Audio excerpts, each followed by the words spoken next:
The conversation surrounding Black women's hair online is getting kind of weird. It's getting weird. Let's talk about it. So, at first, I thought, okay, this is great. Black women feel more comfortable talking about their experiences and feelings regarding their hair.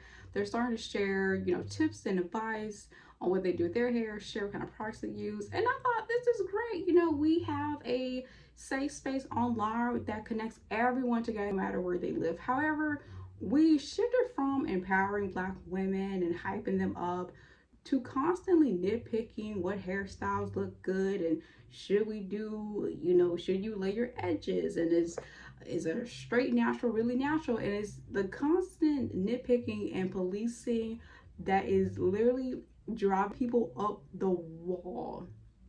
So unfortunately, when it comes to Black women, our hair is never just hair because of history, and our hair is constantly a political and talking point in society because of that. I've come to terms that we're damned if we do, damned if we don't. So if a Black woman is natural, people question why she didn't do her edges.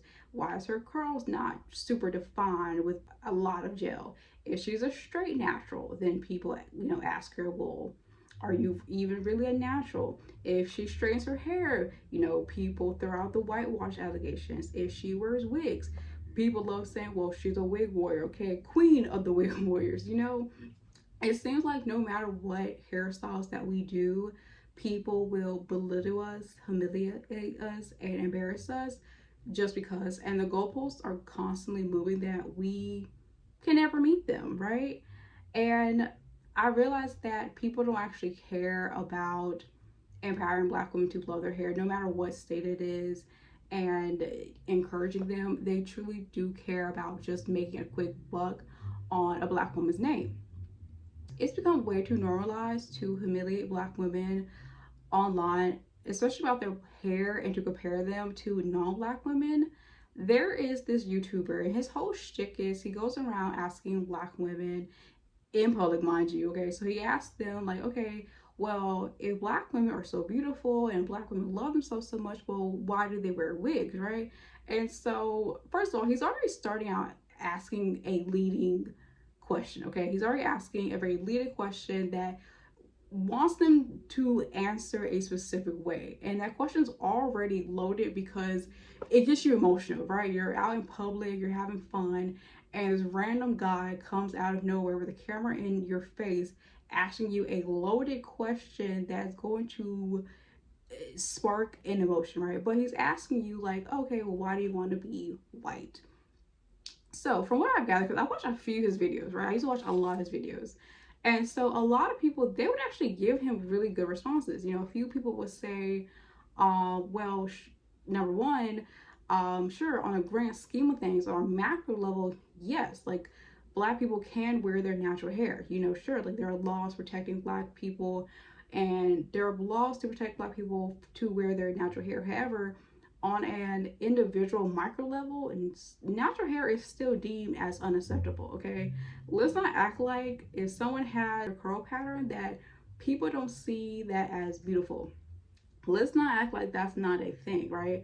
So people say that and he just dismisses them. It's like, well, whatever. The second response that people usually give him is, well, white women wear extensions all the time. And he always loves to say, well, it's their hair, but he misses the whole point that they wear extensions. Like, it's not just a Black woman thing. So another common response that they say is too is that it's a choice. It's a personal choice. If a Black woman wants to wear wigs or any other protective style, why not? And so I noticed with this YouTuber is he already has his mindset that if you love yourself like you say you do, then you wouldn't wear extensions, right? You wouldn't wear the wigs, you wouldn't wear the box braids. And so whenever he has these conversations, he's not actually trying to have this conversation to like have open dialogue and learn. No, it's a debate. He's having a debate. He's leading with a loaded question with people out in public, and that is it, okay? He's there to make his money off of Black women, okay? Mind you, not only that, I also want to add too that he constantly talks about Black women, and here and there he'll talk about, like, well, Black men, there are Black men who grow out their natural hair, they take care of it, But I think we cannot dismiss the fact that there are black men who also hate their hair. From last year, and I can't believe all you guys let me keep that nappy hair for so long. Like I look way better. It's just they're able to get their hair cut really, really low, and that's why they kind of fly under the radar. But there are black men who, yeah, when they get those little waves, they're like doing the whole little wave check, or let a man have curly hair. Oh, that's his whole personality. That's his whole personality. His evil side's gonna come out. Yeah, let a curly hair man come out. Oh, ooh. But yeah, back to this YouTuber. The YouTuber is constantly emphasizing that black women hate themselves and black women want to be white and da da da. And he just doesn't acknowledge the responses that the people give him that are pretty fair. No, because why? He wants to be right. He wants to be right and he wants to make money off of black women. Speaking of making fun of black women trying to make some money, let's talk about Kaylin Moss. Now, if you are employed and you actually go outside and touch grass, congratulations. I'm here to give you a little rundown who she is. Okay, so Kaylin Moss, she came on TikTok and she was like, hello guys, like I'm at your wedding with my natural hair, as you see. And by the way, first of all, the dress was beautiful. Like the dress was beautiful. Like I have to say, Kaylin, if you see this, beautiful dress. And so you're probably saying like, okay, normal video, like nothing crazy. So many people do that. Like, why was she special? Like, why did she low-key go viral? So here's the thing, okay? The way she had her hair presented, people were looking at her like, girl, you're not gonna go back and maybe do a little swoop, a little gel, a little updo, a little something. And people were very confused. And let's just say that people were dragging her to the left, to the right, up, down, all the way around Sunday through Saturday. People were not here for it, okay? And she actually came back with an update. I forgot what she said. If I can find it, I'll just add it. But she came back explaining, like, see, y'all basically hate when black women wear their natural hair. However, the deeper conversation that made me think, what is presentable or done when it comes to natural hair? And I typically find that when it comes to natural hair, it can't look too natural. Hear me out. If you are natural, you still have to fit the standard. That makes sense. So if you're natural, most people I find like they want they expect you to have like your edges done, or let's say if you like a bun or like an updo bun, right, a little pineapple, like people still like expect you to have it like sleek all the way down. Like if it looks too natural, that's not it. And I find that very interesting that we don't want natural. You still got to have a little bit of something to fit it, right? That reminded me of Coco when she was on I believe Vogue, and she just had her hair, I think it was in a ponytail, and people were just tearing her a new one. Like you would think that they would be like hyping her up, embracing her, like really proud, like oh my gosh, like this is like the new generation of like black tennis players coming up, right? Like we have Serena and now we have like Coco, Naomi, like you know what I mean? No, like people were literally focusing on her hair, and it's very interesting that I think that when it comes to natural hair, if you're natural, people don't think your hair is done. They still expect some kind of gel, something on it to be officially done, and including myself. Okay, I am not better than the program. Okay, I know myself. I like whenever I wanted to do like an updo bun, I always like, okay, where's my gel, where's something to like make sure it's sleek down. And I recently stopped doing it because I was like, why? Like literally you already have product in your hair, add some water and go. And honestly, it's been so freeing.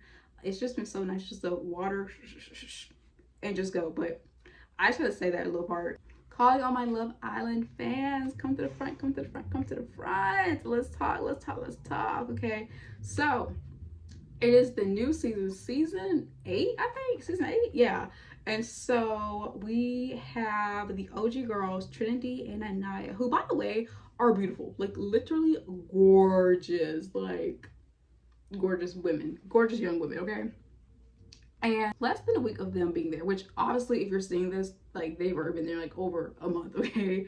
However, it's still relevant what I'm going to say.